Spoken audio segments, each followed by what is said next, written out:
Isang Batanggenyong walang takot, walang inuurungan, Jake Magnus. Jake Magnus TV nga po pala, isang Batanggenyong walang kinakatakutan at walang inuurungan sa paghihimay ng mga napapanahong balita dito sa ating bayan. Basta nasa katotohanan at tama ka, handa kang ipaglaban at kakampi ng mamamayan. Jake Magnus. Bago tayo pumunta sa ating main topic, gusto ko lamang pong sabihin sa inyo na maging mapanuri po kayo sa mga napapanood po ninyo, lalo na dun sa ibang mga vlogger. Kasi unang-una mga kababayan, alam naman po natin, hindi ko naman po pwedeng sabihin lahat ng Pilipino galit dito kay Kibuloy, pero mostly mga kababayan, sa mga kababayan po natin Pilipino talagang naghahangad na mahuli na at sumuko na itong si Pastor Apollo C. Kibuloy. Pero mga kababayan, yun po kasing ibang mga vlogger, porket nakasuporta dito kay Pastor Apollo C. Kibuloy, pati yung pangalan ng Tito Vic and Joey na nananahimik mga kababayan ay pilit pong isinasama, na kung saan alam naman po natin na nung nakipagkita po itong si Tito Sen at saka po itong si Bossing Vic mga kababayan dito kay Pastor Apollo C. Kibuloy ay 4 na taon na po yung nakakalipas, na kung saan nung nag-viral itong si Pastor Apollo C. Kibuloy na sinabi niyang pinahinto niya mga kababayan yung lindol, at dahil dyan parang naimbitahan ata di umano etong si Tito Sen at saka po itong si Bossing Vic. Kaya po mga kababayan, nagkaroon ng mga larawan na kung saan kasama po ni Bossing Vic at saka nitong si Tito Sen etong si Pastor Apollo C. Kibuloy. At ngayon mga kababayan, ginagamit po nila ang Tito Vic and Joey para makakuha po ng mga taga-suporta na papabor dito kay Pastor Apollo C. Kibuloy at magkakaroon ng awa dito kay Pastor Apollo C. Kibuloy. Uulitin ko lamang po mga kababayan kasi ang iniisip ng ibang mga netizen, ang Tito Vic and Joey po ay pumapabor or sumasama mga kababayan doon sa isang taong akusado. Pero mga kababayan, base lamang po sa nakarating sa atin, wala pong katotohanan yon. At hindi naman daw po nakikipagkita ngayon mga kababayan, kahit nung matagal na panahon na daw, etong sina Tito Sen at etong si Bossing Vic dito kay Pastor Apollo C. Kibuloy. Kung yung nakikita ninyong litrato na pinapakalat na kung saan magkasama si Pastor Apollo C. Kibuloy at saka itong si Bossing Vic, wala pong katotohanan yon. 4 na taon na po ang nakakalipas noong nakipagkita etong si Bossing Vic at etong si Tito Sen dito kay Pastor Apollo C. Kibuloy. Yung ipinapakalat po ng ibang mga vlogger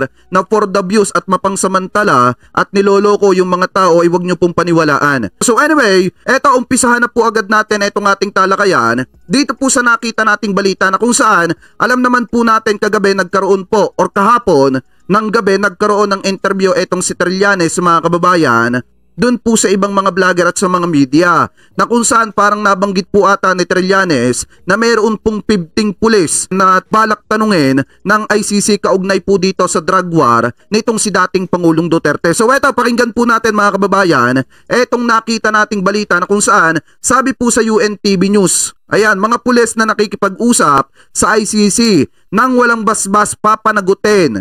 Claim ni Trillanes, no info. Ibig sabihin, yung sinasabi daw po nitong si former Senator Trillanes, wala daw pong impormasyon na nakarating sa PNP. So ito, pakinggan po natin.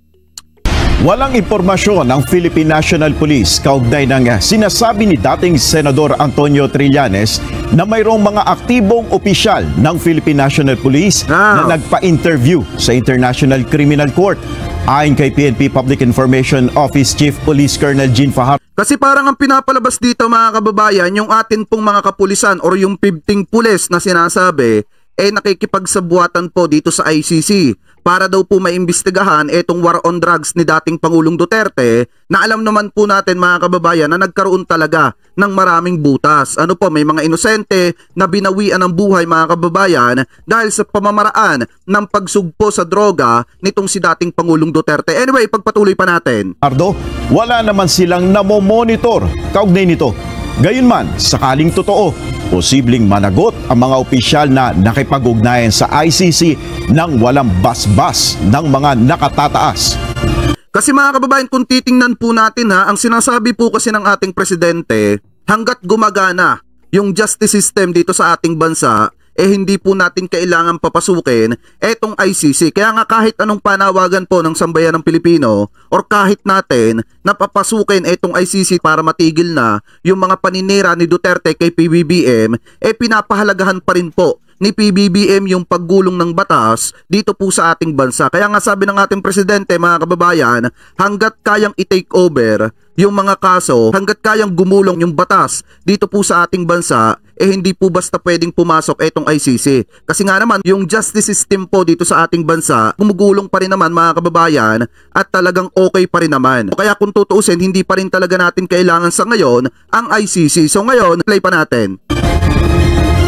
Ang isang miyembro po ng kapulisan ay bago po magpahayag ng anumang official stand po ng PNP ay dapat po ay naipagpapaalam po yan sa mas nakakataas po na otoridad. Tama. Kung ikaw ay isang active personnel at you are performing any activities that is contrary to what is being stated officially ng PNP po, then posible po na may kakaharapin pong sanction po ang sino mga pulis na hindi po susunod doon sa tinatawag po nating chain of command po.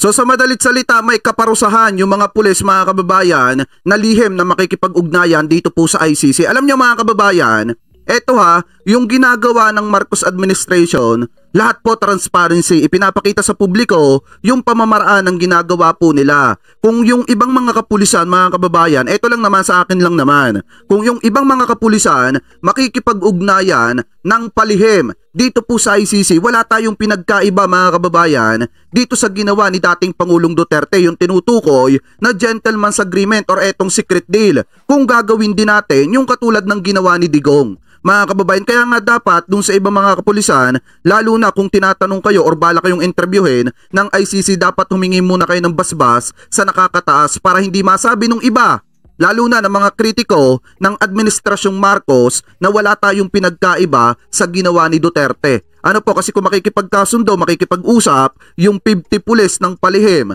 at hindi alam ng publiko, ganun din ang iisipin ng sambayan ng Pilipino Parang nakikipagsabuatan tayo ng palihim sa ibang bansa para lamang maparusahan etong si Digong. Mga kababayan, ang gusto kasi ng ating presidente, kung mapaparusahan si Digong dito po sa ating bansa.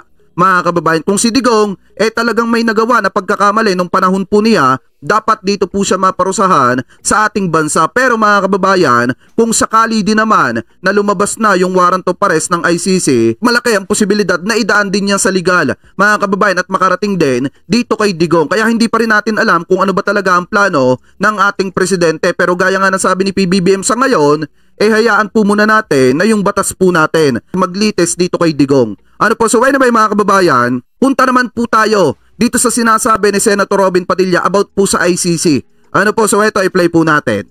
Sabi po ni former Senator Trillanes, nakikipag-ungnayan daw po yung ICC sa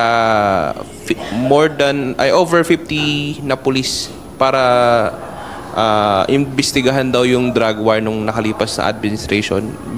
Comment lang, sir, kasi sinabi na ni President BBM. Pakinggan nyo ang komento ni Senator Robin Padilla at napaka-importante nito. Hindi talaga siya makikipag-ugnayan, di ba, sa ICC?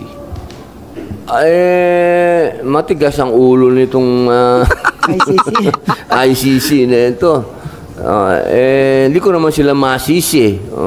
Talagang pinipilit nila yan, pero malinaw naman ang guidance ng ating mahal na Pangulo na hindi tayo mag-cooperate dyan sa ICC. Siguro wala naman pupuntahan yan. Kaya yung pati yung mga pulis na, sinusudpi na ba? Ganon ang dating. Wala naman. Kinakausap yata sila or... pwede naman silang tumanggi. Bakit kayo magpapasailalim dyan? Pulis kayo rito sa Pilipinas. Yung mga yan. Kita nyo, mga kababayan, ano ang mandato ni PBBM? Hanggat gumagana ang justice system dito sa ating bansa, hindi natin hahayaan na pumasok po ang ICC. At dahil dyan, mga kababayan, di ba anong sinasabi ng mga pro-Duterte vlogger, pro-Duterte supporter na si PBBM ang gagamit? Ano po, na si PBBM pinakinabangan ng mga Duterte para manalo po nung nakaraang eleksyon. Pero kung titingnan po ninyo mga kababayan, yung ginagawa ni PBBM ngayon na ipinapaubaya sa batas ng Pilipinas, yung paglilitis patungkol po dito sa drug war ni dating Pangulong Duterte at hindi pinapayagan ng ICC na pumasok po dito po sa ating bansa, dapat po tanawin na utang na loob yan ni Duterte mga kababayan. Kasi unang-una, kung ano yung sinabi ni PBBM nung panahon ng kampanya, yun po yung ginagawa ni PBBM ngayon. Kaya nga kung makikita ninyo yung mga supporter ni dating Pangulong Duterte na sinasabi na wala daw pong nangyayari sa Pilipinas ngayon at hindi daw po umuusad ang Pilipinas dahil daw po dito kay PBBM, eto na yung isang patunay mga kababayan na ginagawa ni PBBM yung mga nabibitawan po niyang salita. Anong sabi ni PBBM nung panahon ng kampanya? Hanggat naandyan po ang ating batas mga kababayan, hanggat okay naman yung ating justice system dito sa bansang Pilipinas, hindi po natin hahayaan na pumasok ang ICC. Pero na lamang mga kababayan kung sila ay magtuturis po dito sa atin. Pero kung makikialam sila at mag-iimbestiga dito po sa atin mga kababayan, hindi po hahayaan ng ating presidente yan dahil nire-respeto po ng ating presidente yung paggulong ng batas dito po sa ating bansa. Ayan na yung isang patunay mga kababayan na dapat tinatanaw na utang na loob ng pamilyang Duterte kay PBBM. Kaysa sinisiraan nila si PBBM, dapat pasalamatan po nila si PBBM dahil yung kanilang tatay mga kababayan na talagang kita naman po natin yung naging butas nung panahon ng war on drugs ni dating Pangulong Duterte, dito po lilitisin mga kababayan sa ating bansa, saglip na sa ibang bansa. Pero gaya nga po ng sabi ko sa inyo mga kababayan, hanggat hindi pa lumalabas yung warrant of arrest ng ICC, once na lumabas yan mga kababayan, baka magbago po. Dahil baka daanin nga mga kababayan sa legal at makarating din po yan kay Duterte. So malaki din ang posibilidad mga kababayan na maimbestigahan din etong si Duterte. Pero sa ngayon mga kababayan, nire-respeto po ng ating presidente yung justice system dito po sa ating bansa. So ngayon kung titingnan po natin yung paliwanag ni Senator Padilla mga kababayan, mukhang hindi niya ata kabisado. Ano yung sabi niya? Hindi niya daw masisisi ang ICC mga kababayan. So ibig sabihin, parang ina-admit talaga ni Senator Padilla na dapat talaga imbestigahan ng ICC etong si Duterte. Kasi nga mga kababayan, may nakikita ang ICC na pagkakamali or malaking pagkakamali patungkol po dito sa war on drugs ni dating Pangulong Duterte. Pero anyway mga kababayan, kayo po ano po ang komento nyo hingil po dyan sa sinasabi ni Senator Padilla na parang ang dating pa, hindi niya masisisi yung ICC kasi nga may nakita doon sa war on drugs ni dating Pangulong Duterte na hindi maganda at mali at maraming butas. Pero anyway, comment below na lamang po kung ano pong masasabi nyo dyan. Ngayon, punta naman po tayo dito po sa next topic po natin na kung saan mga kababayan, eto pong si DOJ Secretary Remulla ay tiniyak po na yung mga nabiktima nung panahon ng war on drugs ni dating Pangulong Duterte or yung tinatawag mga kababayan na nangyari na extrajudicial killings nung panahon ni dating Pangulong Duterte, makakamtan daw po nung mga biktima yung hustisya. So ngayon, pakinggan po natin itong nakita nating balita galing po sa PTV4. I-play na po natin. Tiniyak ng Department of Justice na nasa ilalim ng administrasyon ni Pangulong Ferdinand R. Marcos Jr. ang pananagutin ang mga sangkot sa extrajudicial killings. Ayon kay Justice Secretary Jesus Crispin Remulla, may ginagawa ng reforma ang DOJ para mapanagot ang sinumang lumalabag sa batas. Inilabas ni Remulla ang pahayag matapos sabihin ng US State Department na problema pa rin ang umano'y EJK at pang-aabuso sa human rights sa Pilipinas noong 2023. Kasi nga mga kababayan, kung titingnan nyo kasi, hindi lang naman kasi kay Duterte nangyari yan kung hindi mga kababayan sa isa pang Duterte nung panahon ngayon. Dahil nga kung makikita po ninyo, nung nag-announce ng pamamaraan ng war on drugs, etong si Basti Duterte, talagang ilan yung namatay mga kababayan po nating pobreng Pilipino. Ilan po yung naitumba sa Davao. Nakakala po natin, napaka-peaceful na po. Dahil nga naman ang mga namumuno, mga Duterte. Pero ang nakita po natin mga kababayan, nung nag-announce si Basti Duterte, ilan po yung mga binawian ng buhay. At hindi nga natin masasabi mga kababayan na kung talagang nanlaban ba yung mga taong yon. Kaya kung titingnan po natin, parang pasok pa rin yon mga kababayan, di umano dun sa sinasabi na extrajudicial killings. Ano po, so ngayon, ipagpatuloy pa natin. Nagpaalala din naman ng DOJ sa mga tagapatupad ng batas na pangalagaan ang karapatang pantao ng bawat Pilipino. Tiniyak din ng kagawaran na sa ilalim ng bagong Pilipinas, titiyakin nilang mapapanatili ang kapayapaan at kaayusan sa bansa, lalo na ang pagbibigay ng tamang hustisya.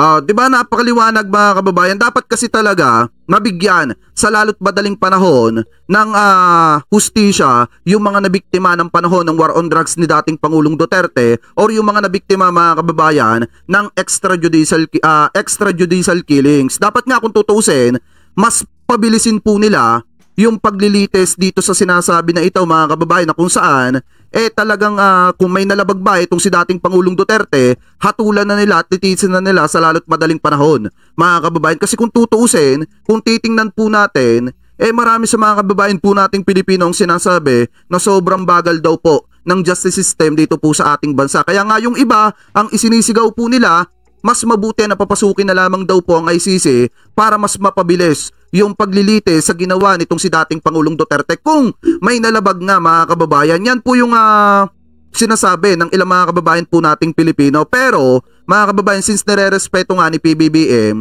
yung paggulong ng batas dito po sa ating bansa, hinahayaan po muna ng ating presidente na dito muna litisin sa ating bansa etong si dating Pangulong Duterte kung talaga na may nagawang pagkakamali. Ano po, so ngayon, punta naman po tayo mga kababayan dito po sa next topic po natin na kung saan yun daw pong mga pulis mga kababayan natutulong daw po dito sa ICC ay papapanagutin daw po sa batas. Sa madalit salita, bibigyan ng kapurusahan yung mga pulis na lihim na makikipagtulungan dito po sa investigasyon na gagawin ng ICC dito po sa ating bansa. Di umano mga kababayan. So ito, pakinggan po natin. Nagbabalang Justice Department at Philippine National Police na posibleng managot ang mga opisyal na tutulong sa investigasyon ng International Criminal Court. Sa ngayon, hindi pa nila makumpirma ang ulat na mayroon ng mga nakausap na pulis umano ang ICC tungkol sa war on drugs ng nagdaang administrasyon. Nasa frontline ng balitang yan si Mario. Kay former Senator Trillanes pumutok po yan na parang may nakarating ata sa kanyang report mga kababayan na meron pong 50 pulis na inaawitan ng ICC na makipagtulungan po sa kanila patungkol po doon sa investigasyon dito sa war on drugs ni dating Pangulong Duterte na kung saan marami po talagang binawian ng buhay mga kababayan at pati yung mga inosente ay nadamay. So ngayon pakinggan po natin ito pang balita. There may be accountability involved. Yan ang babala ng Department of Justice sa mga opisyal ng gobyerno na makikipagtulungan sa International Criminal Court o ICC. Kasunod ito ng pahayag ni dating Senador Antonio Trillanes na kinausap na ng korte ang higit 50 active at retired police officials.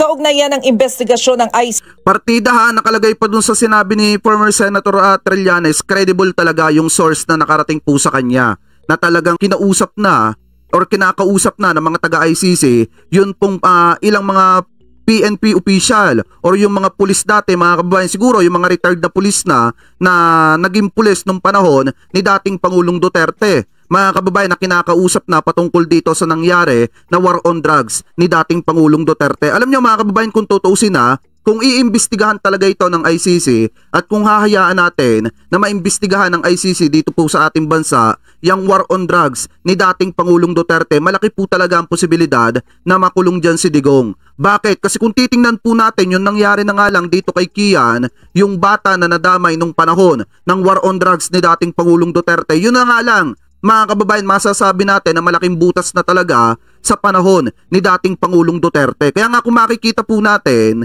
talagang kung papahintulutan ng ating presidente na dapat sundin niya mga kababayan yung panawagan ng sambayan ng Pilipino na papasukin na lamang po talaga itong ICC. Pero gaya nga ng sabi mga kababayan, nitong si former Senator Laila de Lima, kung ano yung sinasabi ng ating presidente ngayon, baka magbago pag lumabas mga kababayan yung warrant of arrest galing po sa ICC. Titingnan po natin yan mga kababayan sa mga susunod na araw. Ano po, so ngayon ipagpatuloy pa natin. ICC sa madugong gyera kontra droga ng Administrasyong Duterte.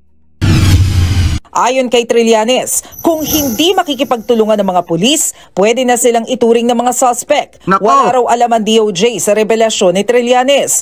Pero muling iginiit ng ahensya na walang jurisdiksyon ng ICC sa Pilipinas. Kaya maituturing ang pakikipag-ugnayan dito na conflict of interest sa foreign policy ng gobyerno. Pagdamag din daw kasi ito sa Republic Act 6713 o Code of Conduct and Ethical Standards for Public Officials and Employees. Pero hindi na nito sa pa mga retiradong opisyal.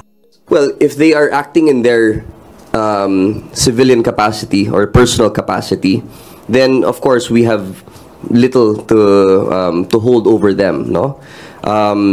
However, again, we will not recognize anything that will come out of that conversation or coordination with them.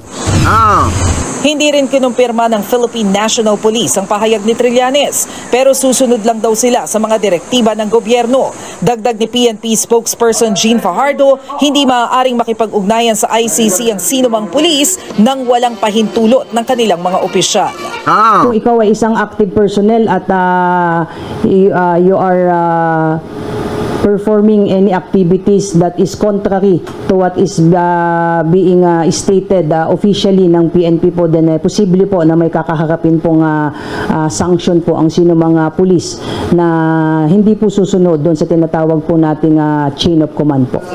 Kasi nga mga kababayan, kung tutusin, kung ikaw ay makikipag-usap ng palihim at hindi alam ng sambayan ng Pilipino or hindi alam ng ating gobyerno, talagang wala kang pinagkaiba kay Duterte or dun sa ginawa di umano na gentleman's agreement or secret deal ni dating Pangulong Duterte sa bansang China. Kung kayo ay makikipag-usap ng palihim sa ibang bansa, lalo na dito sa ICC, at makikipagtulungan kayo ng palihim para lamang po maimbestigahan etong si Duterte, siguro mga kababayan, eto ang nakikita ko dito, kaya sinasabi ng ating presidente na nare-respeto po niya yung justice system dito po sa ating bansa is dahil baka nga dadaanin sa legal yung gagawin nitong ICC na baka kung sakasakali mga kababayan na lumabas na yung warrant of arrest, gagawin po nilang legal mga kababayan or dadaanan nila sa legal para makarating po yung warrant of arrest dito kay Duterte at maimbestigahan din ng ICC sa huli. Mga kababayan, yan po yung nakikita ko po dyan. Kaya nga kung makikita ninyo, ang sagot dyan lagi ng ating presidente,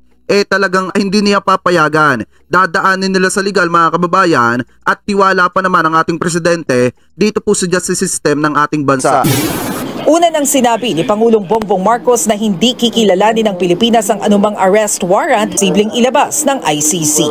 Yan, ito yung sinasabi ni Leila de Lima, ni former Senator Leila de Lima, na baka daw malaki ang posibilidad na magbago din yung sinasabi ng ating presidente kapag lumabas na yung arrest warrant nitong ICC laban po kay Duterte. Ano po, so ngayon ipagpatuloy pa natin. Nagbabalita mula sa Frontline, Maricel Halili, News 5. Mga kapatid, pero kung akong tatanungin nyo mga kababayan kung akong tatanungin nyo lang naman, mas gugustuhin ko pa rin talaga na imbestigahan ng ICC etong si dating Pangulong Duterte. Kung dati mga kababayan, sinasabi natin dito na bakit natin nahahayaan pumasok ang ICC dito po sa ating bansa para imbestigahan si Duterte, ngayon iba na mga kababayan, dahil sa dami ng ginawa ni Duterte na masama laban kay PBBM, para pabagsakin si PBBM, dapat talaga na maimbestigahan po siya ng ibang bansa. Kung wala naman talagang ginawa si Duterte, mga kababayan, na kasalanan, or kung hindi naman talaga sumobra yung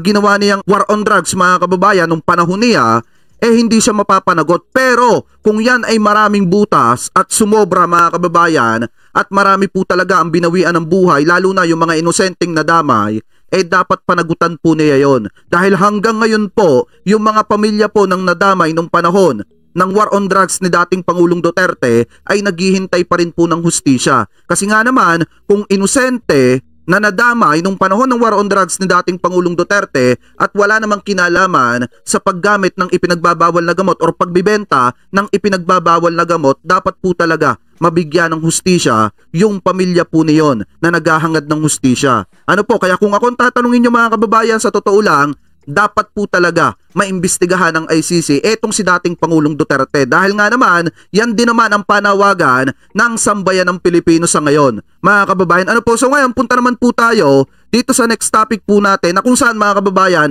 eto yung isa pang balita na ikaiinit ng ulo ng mga DDS supporter at DDS vlogger. Ewan ko, mga kababayan, kung anong sasabihin ng DDS vlogger dito. Pero gaya nga po ng sabi ko, mga kababayan, di umano, parang may pagka-pro-China din po ito. Di umano, mga kababayan, kasi ito yung governor ata ng Cagayan, mga kababayan, na kung saan di umano sinasabi na bumibilis daw po yung pagdami ng bilang ng mga Chinese student na di umano ay pinaghihinalaan ng mga espiya. Ano po, di umano, mga kababayan. So ngayon, pakinggan po natin itong balita patungkol po sa disqualification nitong si Governor Mamba, mga kababayan, dahil daw sa paggamit ng pondo ng bayan nung panahon ng kanyang kampanya or nung panahon ng eleksyon. Kaya po na-disqualified itong si Manuel Mamba, Governor ata ng Cagayan ito. Ano po, so ngayon i-play na po natin. Balita naman sa lalawigan, dinisqualify ng COMELEC si Manuel Mamba bilang gobernador ng Cagayan.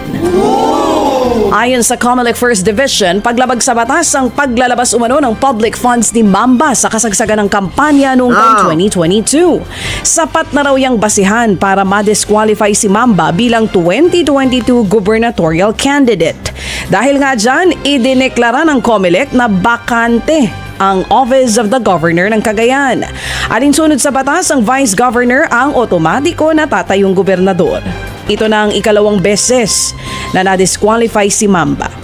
Kasi yung unang disqualification dito, marami nag-ingay at sumimpat siya ng mga taga-suporta ni Duterte dito po kay Mamba. Pero mga kababayan, kalaunan ay napatunayan din na gumamit po talaga siya ng public fund. Ano po, na kung saan pera ng gobyerno, pera ng taong bayan, ginamit po niya di umano nung panahon po ng eleksyon para po siya manalo. Mga kababayan, kaya po kung tutuusin, dapat po talaga ma-disqualified yung mga ganitong klase ng tao, mga kababayan, na kung saan pera na nga lang ng gobyerno, pera na nga lang ng mga taga-Cagayan, di umano ay ginamit pa para sa pansariling interes, mga kababayan. So ngayon, ipagpatuloy pa natin.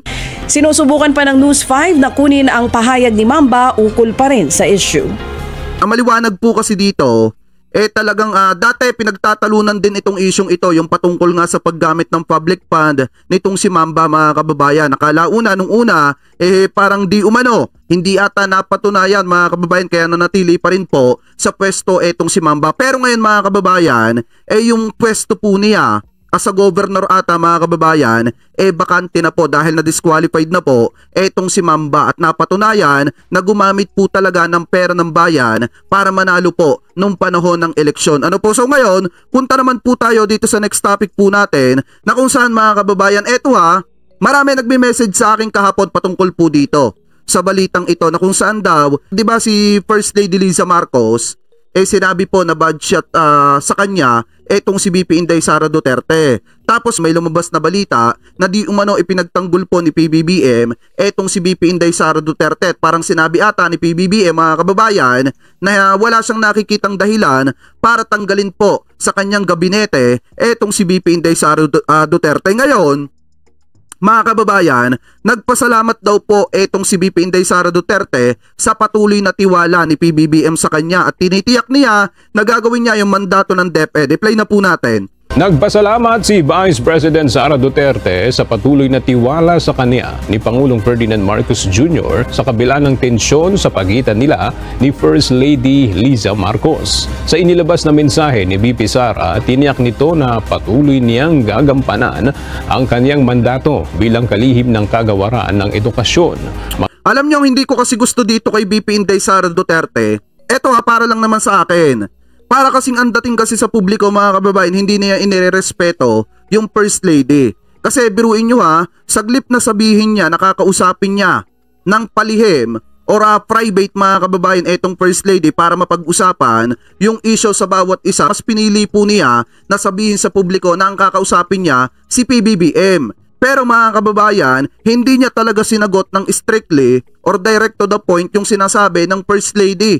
mga kababayan. Tapos nadagdagan pa nung sinasabi ni Harry Roque na hindi naman daw po kailangan ni VP Inday Sara Duterte na parang magpakita, mga kababayan, ng pagkilala dito sa First Lady. So ngayon kung titingnan po natin, mga kababayan, alam nyo ba, eto sa akin lang naman, in my own opinion, kung ako po ang tatanungin nyo, yung ginawa kasi ni PBBM na pagtatanggol dito kay VP Inday Sara Duterte, isang paraan po yan para ipamuka kay VP Inday Sara Duterte, mga kababayan, na sa kabila ng ginagawa ng kanyang pamilya at sa kabila ng pasimpleng ginagawa niyang pagsaksak sa likod ni PBBM ay puro kabutihan pa rin po yung ipinapakita ng ating presidente dito po kay VP Inday Sara Duterte. Kaya nga kung makikita ninyo, kahit pa simpleng binabanatan ni VP Inday Sara Duterte, etong si PBBM, ipinagtatanggol pa rin po ng ating presidente. Dahil gusto ngang ipakita ng ating presidente, mga kababayan, na sa kabila ng hindi magandang ginagawa sa kanya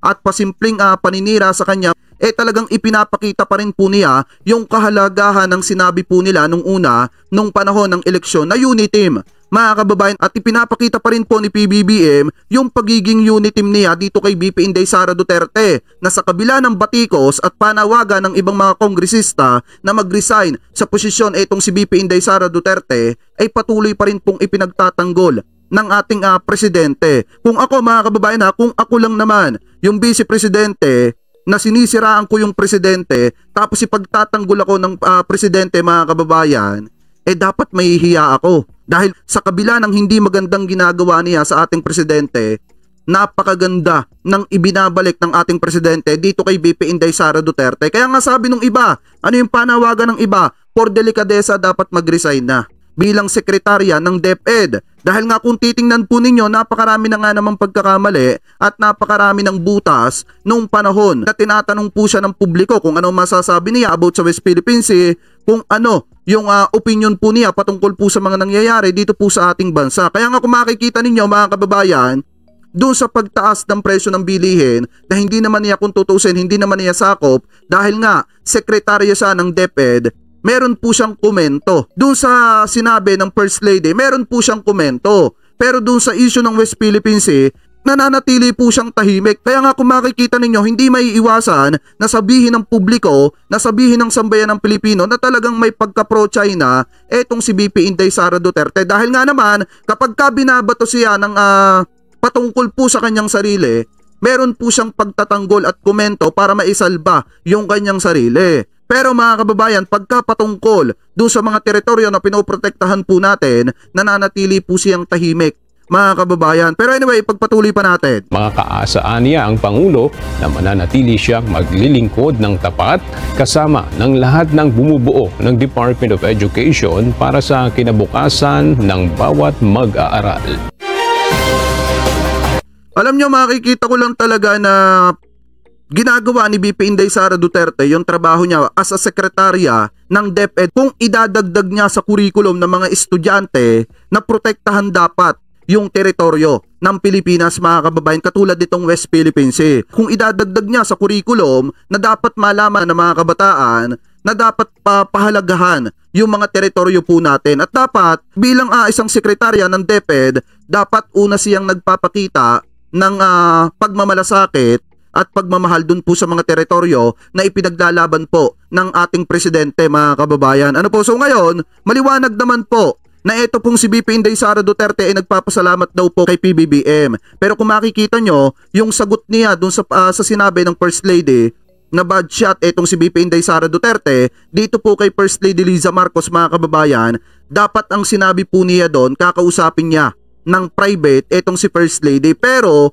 mas pinili niya, mga kababayan, na hindi irespeto etong si First Lady at dumirekta po kay PBBM. Ano po? So ngayon, mga kababayan, kayo po, ano po ang komento nyo? Hingil po dyan, comment below na lamang po kung ano po masasabi nyo. Hingil po dyan, ano po, at pupunta na po tayo dito sa next topic po natin. Ito yung sinasabi ko, mga kababayan, dati, ano po doon sa mga vlog natin, di ba ang malimit po natin sabihin, mag-ingat po kayo doon sa mga vlogger na bukod sa hindi na nagpapakita ng muka, talagang gumagamit pa ng mga AI para po magaya yung mga boses po ng mga sikat na personalidad at palabasin na sila po yung nagsasalita ng hindi maganda patungkol po sa ibang bansa or sa ibang tao. So ngayon, eto daw, pinaiimbestigahan na po yung kumakalat na deepfake audio ni Pangulong Marcos kaugnay po doon sa sinasabi atang utos sa Philippine Army, mga kababayan, na kung saan parang girahin or gustong makipaggera dito po sa bansang China. Kung makikita nyo, parang kalat na po ata yan, mga kababayan,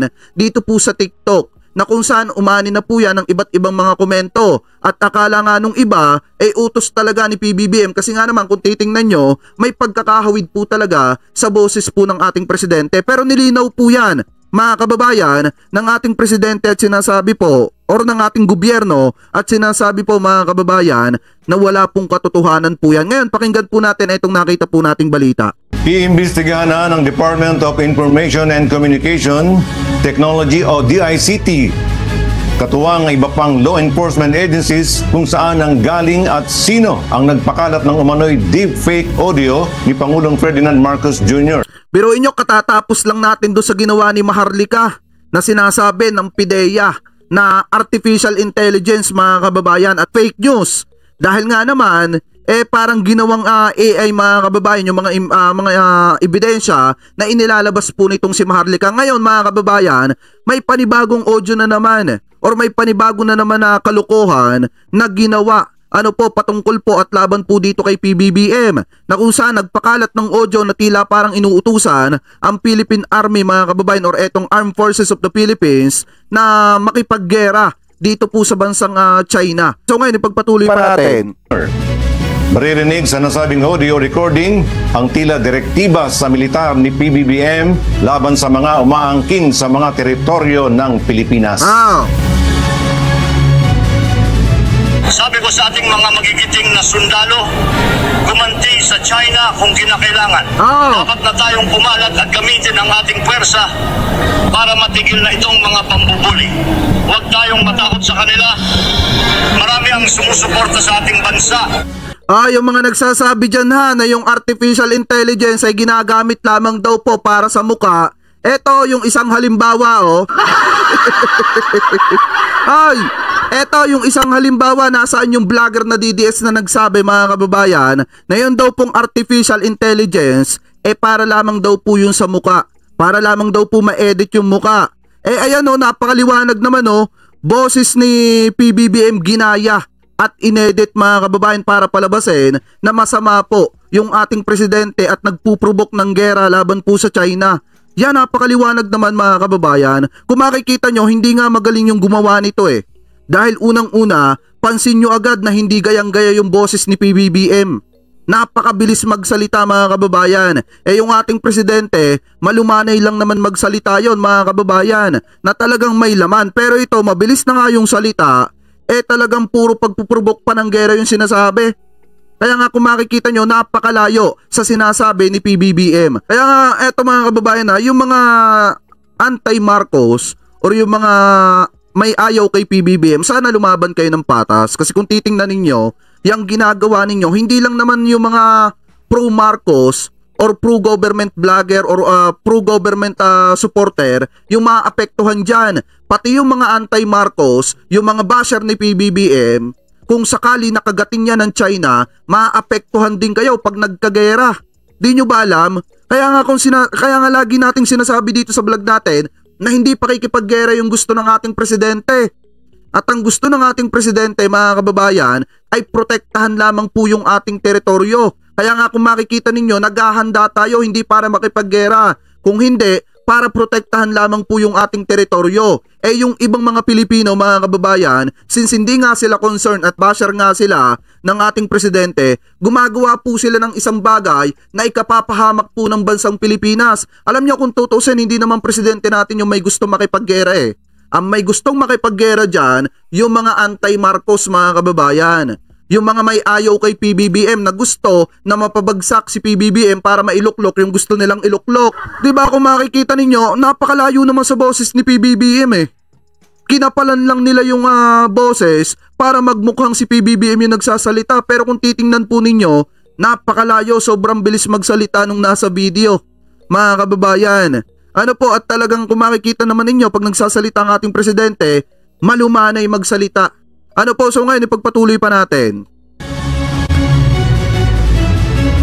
Napag-alaman naman at binigyan diin ng DICT na artificial intelligence o AI generated lamang ang nasabing viral deepfake audio.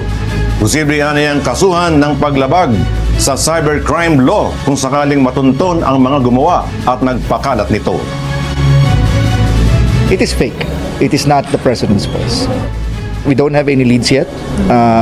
Don't worry, we'll let you know. I think it would be more appropriate for us to forward this to the National Bureau of Investigation and the Cybercrime Investigation Coordinating Center. Dapat talaga maimbestigahan ito mga kababayan kasi hindi lang isang Pilipino yung ipinahamak nito. Yung nagpakalat ng audyong ito, kung hindi, napakaraming Pilipino. Alam niyo kung tutusin, kung may galit kayo sa ating presidente, pwede nyo naman siyang i-criticize in the good way. Mag-vlog kayo, ipakita nyo mukha nyo. Itama nyo kung may nakikita kayong mali. Pero yung gagawa kayo ng ganito, gagawa kayo ng video na ganito, tapos papalabasin ninyo mga kababayan na presidente natin yung nagpuprovoke ng gera sa West Philippines dapat wag ganyan. Kasi hindi lang naman kami yung maaapektuhan dyan. Hindi lang naman yung Marcos supporter at government supporter. Kung hindi, pati yung mga basher, apektado kayo pag nagkagera sa Pinas. Di nyo naiisip yon. Alam nyo yan kasi ang hirap kakasuporta ninyo dun sa mga anti-government. Kakasuporta ninyo dun sa mga anti-Marcos mga kababayan. Yan yung nangyayari. Pati yung utak ninyo, hindi ninyo maitama. Biruin nyo gagawa kayo ng ganyan. Kung kagatin niya ng China, o di lahat tayo apektado. Diba napakaliwanag ng sinasabi ni PBBM. Hindi pakikipaggera yung gusto natin. Ang gusto lang natin, protektahan yung teritoryo po natin. So ngayon, ipagpatuloy pa natin mga kababayan, dito pa sa isang balita na nakita natin na kung saan, mga kababayan na hindi lang, alam nyo, hindi lang naman kasi yung audio yung kumakalat pati yung isang YouTube channel, nagpakalat din na kung saan binomba daw ng Pilipinas yung China mga kababayan, na kung saan winatarkano ng Pilipinas yung China at parang dating mga kababayan, talagang tinapakan ng paulit-ulit ng Pilipinas etong China. Alam nyo kung tutusin, kung may sama kayo ng loob sa bansang China, pwede ninyong i-criticize ang China base sa kung ano yung tama. Mga kababayan, hindi yung gagawa kayo ng ganyan. Ito gagawa kayo ng mga ganitong klase ng video na kung saan papalabasin ninyo na nakikipaggera tayo sa bansang China. Pangit po yan. Ano po, kung may galit kayo sa China dahil sa ginagawa sa mga kababayan natin Pilipino, i-criticize ninyo in the good way. Yung tama, yung may tamang resibo at may makatotohanang resibo. Hindi yung gagawa kayo ng isang video na kung saan wala yung mukha ninyo tapos papalabasin ninyo na dinudurog natin ang China. Once nakagatin niya ng China, automatic, mga kababayan, talagang malaki ang posibleng magbago. Ano po, malaki ang posible na baka magkagera. Pero gaya nga ng ating sinasabi, yung gustong mangyari ng ating presidente, taliwas dun sa ginagawa ng mga basher na nagpapakalat ng mga video na malisyoso na anytime pwedeng kagatin ng bansang China. Ano po, so ngayon pakinggan po natin etong balita na nakita natin na kung saan mga kababayan, eto daw pong DOJ kikilos na rin po para maimbestigahan mga kababayan yung peking audio na kumakalat laban po kay PBBM na parang sinasabi na si PBBM yung nagpuprovoke at naguutos ng gera laban po dito sa bansang China. I-play na po natin mga kababayan agad. Pinaiimbestigahan na ni Justice Secretary Boying Remulla sa National Bureau of Investigation ang kumalat na peking video ni Pangulong Bongbong Marcos kung saan kungwaring nagdeklara ang Pangulo ng gera kontra China. Pinatasan ni Remulla ang NBI na panagutin ang mga nasa likod nito at sampahan ng kaukulang kaso. Una nang pinabulaanan ng Presidential Communications Office ang video at sinabing walang ganoong direktiba ang dapat talaga makasuhan at iharap sa publiko yung mga gumagawa ng ganyan para hindi pa marisan ng ibang mga vlogger. At dapat pati yung vlogger na nagpapakalat na kung saan ang TVJ nakikipag-ugnayan kay Kibuloy, dapat din makasuhan yon para madala mga kababayan. Kasi biruin nyo yung iba kasi mga vlogger kung gusto ninyong kumita, dapat sa magandang paraan. Sa magandang paraan ng pagbablog na kung saan pwede naman kayong gumawa ng mga reaction video, nakita yung mga mukha ninyo. At pwede naman kayong kumuha ng mga balita na may matututunan yung publiko. Hindi yung gagawa kayo ng isang video na kung saan magiging malisyoso sa ibang bansa na magiging dahilan para girahin ng Pilipinas. Dapat hindi ganon. Wag sana natin panatilihin, doon sa mga kababayan po natin vlogger wag sana natin panatilihin yung for the views lang. Alam nyo, kung titingnan po natin mga kababayan, may mga ganyang vlogger for the views. Kasi nga naman, pag mataas yung views, malaki yung kita. Pero kung gagawin ninyo yan at ikapapahamak ng Pilipinas, dapat pag-isipan nyo mabuti. Ano po, so ngayon ipagpatuloy pa natin. Pangulo. Kaugnay po ng balitang yan, isa sa tinuturing ni Pangulong Marcos na lumalakas na banta sa peace and order situation sa bansa ang mga cybercrime. At kaugnay ng kampanya kontra cybercrimes, kausapin po natin si Police Colonel J. Guillermo ng PNP Anti-Cybercrime Group. Good afternoon po sa inyo, sir. Magandang hapon po, ma'am. Unahin po muna natin kung meron po bang direktiba sa inyo kaugnay nitong mga kumakalat na peking video at may audio pa supposedly ni Pangulong Bongbong Marcos laban sa China. Opo, kasi alam naman po natin na cybercrime ay patuloy po na tumataas. Part po ng PNP, especially Anti-Cybercrime Group, is to monitor po lahat ng mga violations na nangyayari taon. So, yung ito pong binanggit ko na video tungkol kay Pangulong, yung fake po na lumabas na video about President Marcos, ano pong ginagawa nyo dito? We've been monitoring yung mga ganyang cases and immediately, nung meron ng report na ganyan, tinignan na po natin yung website or yung account na nag-post po nito. At nakita nga po natin na it was created in April of 2021. And then nung kinandakan pa uli natin kinandakan ng ating kapulisan, napakarami nilang tinitignan. At nakita nila na ang location o possibly ang IP address na ginamit ay ang isa merong nakita tayo sa Pilipinas at ang isa po ay sa Pakistan IP address. So ito yung mga titignan po natin at nakipag-coordinate na po tayo sa mga platform na kung saan nakita po ito, katulad po ng YouTube, ng Facebook. Yun po, at titingnan po natin kung anong pwede pong makuha na... Sabi dito ni Renato Maala, Idol Jake, dun sa audio video, na pinalabas nila talagang di si Pangulong BBM yon. Kasi napansin ko dun sa sinabing Duterte, si PBBM Idol may respeto. May respeto kay Duterte lagi. Kaya nga 'di ba kahit anong ang bato ni Duterte mga kababayan, laban kay PBBM, nakita nyo ba na binato ni PBBM nang hindi magandang salita si Duterte? Kung ano yung tanong kay PBBM about sa issue ni Duterte, laging nakabase doon ang sagot ni PBBM at hindi niya pinay-personal si Duterte. Pero doon sa video mga kababayan, kung pakikinggan nyo po, talagang hindi si PBBM yon. Kasi unang-una, ang ating presidente, lagi naman niyang sinasabi na hindi tayo nakikipagdeklara ng gera sa China. Ano po, ang gusto lang natin magprotekta ng teritoryo. Ano po, so ngayon pagpatuloy pa natin. Mga ebidensya sa mga May mga binanggit na po kayong detalye, Colonel, pero yung tao kaya na nasa likod nito or yung grupo man, ma-identify po kaya yan or na-identify na ba? Depende po sa pakukuha po nating ebidensya doon sa mga platform na ginamit. Dahil pagka-posting po ng ganyan, hindi po natin makikita yung tao. Oo.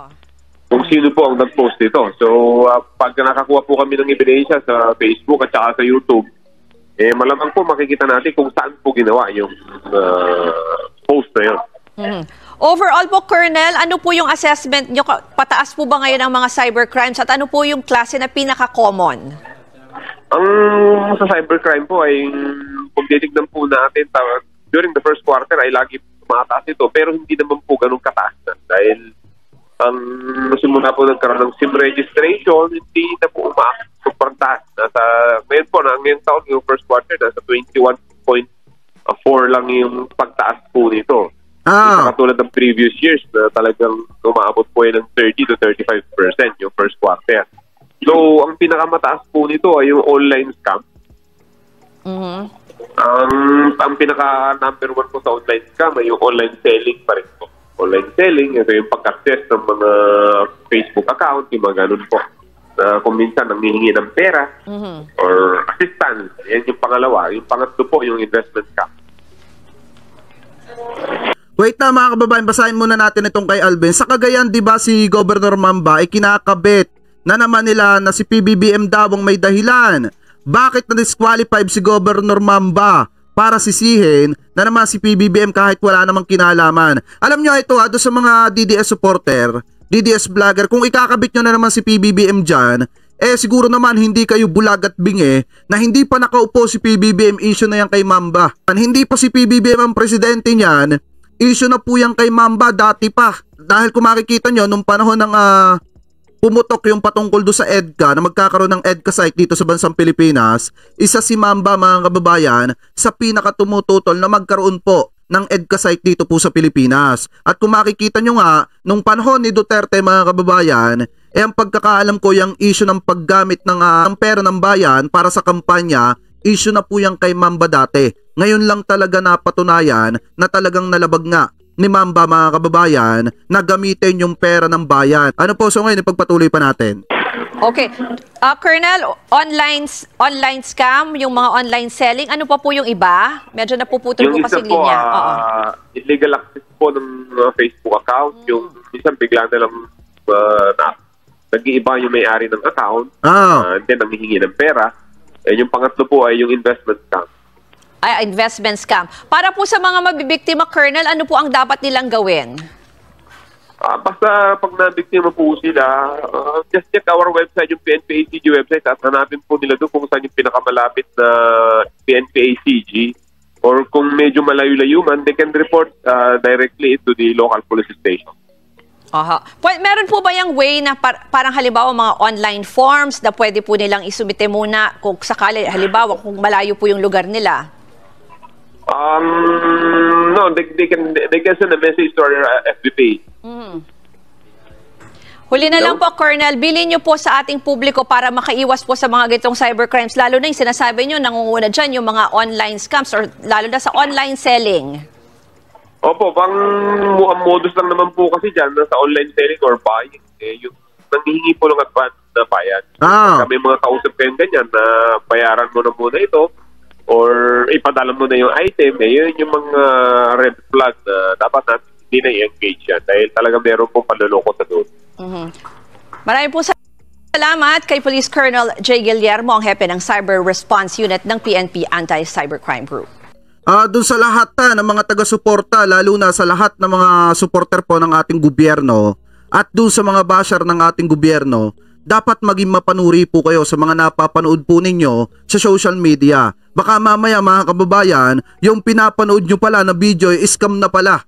Ano po, ini-scam na yung inyong isipan. Na kung saan, biruin nyo yung video na kumalat na yun na may audio ni PBBM, pumalo po ng 1 million views po ata yun. Na kung saan mga kababayan, napakarami nagkomento. At marami din naman ang naniwala na sinasabi na very good daw yan at dapat daw ipaglaban talaga ni PBBM at kailangan makipaggera na sa bansang China. Pero kung tutusin mga kababayan, yung sinasabi po kasi dun sa audio na kumakalat, talagang taliwas po yan dun sa gustong mangyari ng ating presidente. Dahil nga naman mga kababayan, ang gusto lang naman natin ipakita sa China na teritoryo talaga natin yon at sumusunod lang tayo sa batas. Hindi naman kailangan makipaggera tayo sa kanila. Pero mga kababayan, kailangan nating protektahan yung ating mga teritoryo. Ano po, so ngayon maliwanag naman po mga kababayan na itong DOJ ay kumikilos na rin po mga kababayan para maimbestigahan po itong pagkalat ng audio or peking audio na panlaban kay PBBM para palabasin na masama si PBBM at naghahamon po ng gera dito sa bansang China. So maliwanag naman po na isa po yung fake news mga kababayan. So ngayon, punta naman po tayo dito sa isang topic na nakita natin na kung saan mga kababayan, ito yung sinasabi ko sa inyo na kung saan yung panibagong utos or mandato ni PBBM talagang tatamaan po dito si Kibuloy. Bakit mga kababayan? Dahil pinapaigting na po ni PBBM ang kampanya laban po dito sa child abuse. Alam naman po natin mga kababayan, si Kibuloy ay nahaharap po sa isang kaso ng child abuse na kung saan mga kababayan bukod sa child abuse nahaharap din po siya sa sexual abuse at saka human trafficking at iba pa mga kababayan. So ngayon, ang mas pinapaigting po ni PBBM yung kampanya po laban po dito sa child abuse na malaki ang posibilidad mga kababayan na magkaroon ito ng epekto sa paghahanap kay Pastor Apollo C. Kibuloy. Kasi nga, isa si Pastor sa sinasabi na nakalabag mga kababayan dito sa child abuse. Ano po, so ngayon ipagpatuloy pa natin. Protektahan ang mga kabataan sa anumang uri ng pang-aabuso. Yan ang binigyan diin ni Pangulong Ferdinand R. Marcos Jr. matapos ang kanyang pulong sa ilang ahensya ng gobyerno. Kasabay nito, pinaigting din ng Pangulo ang paglaban sa pang-aabuso sa mga kabataan gamit ang internet. Si Alan Francisco sa Sentro ng Balita Live.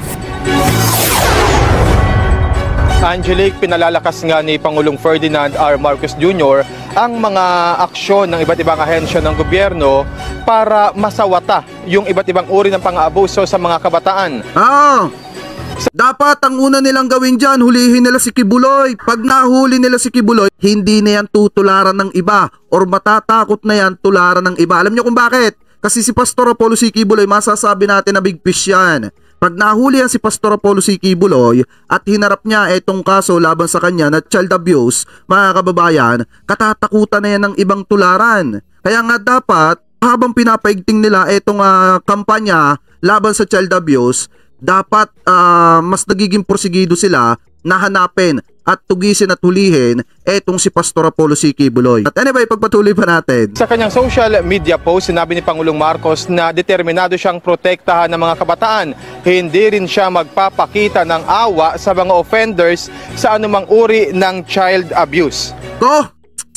Kita mo, pakinig mo yung Kibuloy. Ay, Kibuloy, kung nanonood ka Kibuloy ha, pakinig mo yon.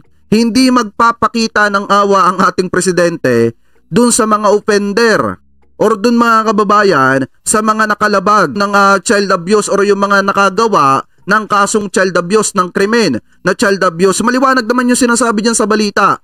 Hindi magpapakita ng awa si PBBM. Kaya nga ngayon mga kababayan, siguro mas papaigtingin nila yung paghahanap dito kay Pastor Apollo C. Kibuloy. Kasi nga mga kababayan, kung pinapaigting din ng ating presidente itong kampanya laban sa child abuse, pihado, mas papaigtingin din nila yung paghahanap dito kay Pastor Apollo C. Kibuloy. Maliwanag naman, hindi magpapakita ng awa si PBBM dun sa mga offender ng child abuse. Ano po, ipagpatuloy pa natin. Sa briefing naman, Angelique, sa Malacanang kanina, NBI, DOJ, DSWD at iba pang ahensya na palakasin ang aksyon kontra sa pang-abuso sa mga kabataan gamit ang internet o social media o itong tinatawag na online sexual abuse or exploitation of children o OSAIC at child sexual abuse or exploitation materials o CSAM. Sa madaling sabi, kinukuha na ng maselang litrato o video ang mga batang ito ng mga perpetrator at ibinebenta sa mga parokyanong foreigner. Ang mas alarming pa, ayon sa pag-aaral, mismong mga magulang, malapit na kamag-anak o guardian ang perpetrator. Noong 2016, Angelique, ang Pilipinas ay naituring bilang sentro ng child abuse materials production sa mundo. Base sa pag-aaral yan ng UNICEF. Habang noong 2022, base sa UNICEF at Interpol, 20% ng mga kabataang gumagamit ng internet, edad 12 hanggang 17 o katumbas ng 2 milyong kabataan. Sabi ni Alvin, patong-patong na ang kaso na kinakaharap ni Pastor Mañaquez. Alam nyo kasi mga kababayan, huwag kasi nilang hahamunin ng batas. Huwag nilang hahamunin yung pananampalataya ng mga nabiktima di umano ni Pastor Apollo C. Kibuloy na naghahangad ng hustisya. Hinamon ni Kibuloy. Ano sabi ni Kibuloy? Dalhin sa korte. Nung dinala sa korte mga kababayan, ano naging ending? Ano nangyari? Nagtatago na at tinataguan na ni Pastor Apollo C. Kibuloy yung mga kaso na nasa korte laban po sa kanya. Yan ba yung masasabi ninyong pastor? Yan ba yung magliligtas ng kaluluwa ninyo? Anyway, pagpatuloy pa natin. Ay biktima ng OSAIC. Nag-utos din ang Pangulo sa DILG at PNP na paigtingin ang pag-monitor sa mga kaso locally at abroad. Pinahuli rin ni Pangulong Marcos sa mga sangkot dito at may direktiba sa DSWD at iba pang ahensya na pabilisin ang investigasyon para matiyak na protektado ang mga bata at reintegrated ang mga pamilya. Nabanggit din sa briefing ang pakikipagtulungan ng pamahalaan sa pribadong sektor at internet service providers, kasama na rin ang awareness campaign sa mga paaralan at komunidad kaugnay nito. Ayon kay Attorney Margarita Magsaysay, ang Executive Director ng DOJ Center for Anti-Online Child Sexual Abuse, kahirapan ang dinadahilan ng mga nahuli nilang perpetrator kaya nila ito nagagawa. Pinakamataas na kaso ng pang-abusong ito, Angelique, ay mula sa Cagayan de Oro, Iligan at Taguig. Ang mga maselang picture o video na yung mga child abuse dyan yung mga nakalabag ng child abuse. Alam nyo, hindi ko napapangalanan pa, pero alam mo naman sa sarili mo, yung mga nakalabag ng child abuse dyan nakatulad ni Kibuloy na nagtatago ng address. Dapat harapin nyo na yung mga isinasampa sa inyong kaso, wag nyong pagtaguan. Yan ba ang tatak ng sinusuporta nyo? Pag sumusuporta kayo kay Kibuloy, kailangan dapat may kaso din kayo ng child abuse. Eto, napakaliwanag naman mga kababayan. Mismong tinututukan na ng ating gobyerno yung pagprotekta sa mga kabataan na nabibiktima, mga kababayan, ng panghahalay or pang-aabuso. Ano po, kaya yung mga may kaso dyan ng child abuse, kaysa magpatuloy pa sa pagbablog, abay sumuko na at harapin yung inirereklamo sa kanya, kasi hindi lang naman pulis yung naghahabol, pati DSWD hinahabol ka na, boy. Di ba mga kababayan? Ano ba, pagpatuloy pa natin? Ito ay naibebenta ng mga perpetrator sa halagang 200 hanggang 300 pesos sa mga older men mula sa maunlad na bansa sa western countries. Ang edad ng mga biktimang bata ay may 1-year-old hanggang 11 years old. Ang PNP naman, sabi ni Police Brigadier General Portia Manalad ng Women and Children Protection Center, trained sila sa pag... Okay, Inay Lizagan, mega love shoutout. Thank you po sa pakape. Maraming salamat po, Inay. Ate BMB Angelita de Guzman, ma'am, mega love shoutout po. Thank you po sa pa-member po. Maraming salamat po.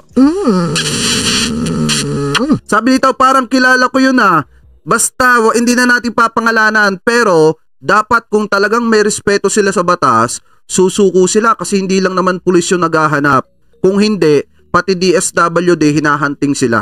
Ano po, wala akong pinapangalanan kung tatamaan, di tamaan. Ano po, ganun lamang naman kasimple. Sa gawa ng psychosocial activities sa mga biktima para matulungan sila. Wala namang naitatalang AI-generated na mga child abuses na ito, pero nakatutok niya ang otoridad. Samantala, Angelic, nabanggit din sa briefing ang tungkol... Ay, cut muna natin. Sabi ni Tol Chris, ay nandito si Tol Chris Ulo Tol, mega love shoutout Sabi ni Tol Chris, kaya nga nakasupport kay Kibuloy, manyak din. Saan ka ba naman nagkatala, pumatol sa 15 years old? Di ba child abuse yun? Mga kababayan, tapos napakatinding manira kay PBBM, napakatinding siraan sina First Lady Liza Marcos at yung mga pro-government vlogger, pero hindi nakikita yung kanyang sarili. Mga kababayan, na kung saan siya nagtatago kasi hinahunting ng DSWD at saka ng PNP. Wala akong pinapangalanan pero kung sino yung mag-react, alam nyo na kung sino yun. Sa payag ni dating Senator Antonio Trillanes kaugnay ng umano'y ICC investigators na nakikipag-usap sa mga active at dating PNP officials hinggil sa pag-iimbestiga nila sa drug war ng dating administrasyon. Ayon kay DOJ spokesperson Jose Dominic Clavano, wala pa silang natatanggap na ganito impormasyon. Sa issue naman, Angelic, tungkol kay Pastor Apollo Quiboloy, sabi ni Clavano, nakatanggap sila ng impormasyon na naririto pa sa bansa ang pastor. Kailangan aniya ni Pastor Quiboloy bilang akusado na magpakita sa korte. Sa ngayon, aniya ay may dalawang outstanding warrants of arrest para sa dalawang kaso ng child abuse at qualified trafficking sa pastor. At yan ang balita mula rito sa Malacanang. Angelic. Maliwanag naman mga kababayan hindi magpapakita ng awa ang ating presidente dun sa mga offender ng kasong child abuse mga kababayan. Or di kaya naman yung mga nakakumit ng krimen ng child abuse. Napakaliwanag naman. Kaya yung hinahunting ng DSWD, uulitin ko hindi po si Badong Aratilis yun. Hindi po si Badong. Mga kababayan, yun po ay ang kategory po nun. Since may pagkabobong vlogger nga, basta na lamang makapanira kay PBBM. Ano po, hindi alam yung mga pinagsasasabi about kay PBBM. Pero mga kababayan, matinding manira kay PBBM, hindi nakikita na hinahabol niya siya ng DSWD at saka ng ng PNP kasi nga nakalabag po sa kasong child abuse. Kasi pumatol sa isang bata mga kababayan, di umano mga kababayan. At parang ang pagkakarinig ko pa, di umano, parang naanakan pa yung bata. Ano po, so ngayon, kaya nga ang payo ko sa kanila, mas mabuti, harapin na lang nila yung kasong isinampa sa kanila. Ano po, kasi unang-una, kung si Kibuloy nga nakakumit ng kasong child abuse, talagang yung tinutukoy ko din, mga kababayan, masasabi natin na kung nabuntis niya pa yung bata, talagang nakakumit din siya ng child abuse. Ano po, kaya dapat po talaga bago nila siraan si PBBM, intindihin muna nila yung mga kaso po laban po sa kanila. Di umano, mga kababayan, wala akong pinapangalanan pero yung mga nakakakilala, alam nyo na. Di ba mga kababayan po, ano pong komento nyo hingil po dito sa unang yugto ng ating talakayan na kung saan mga kababayan, bukod sa pinapatutukan na po yung kumakalat na audio, pinapaigting din po ng ating gobyerno yung kampanya laban po sa child abuse mga kababayan. Comment below na lamang po kung ano po ang masasabi nyo hingil po dyan.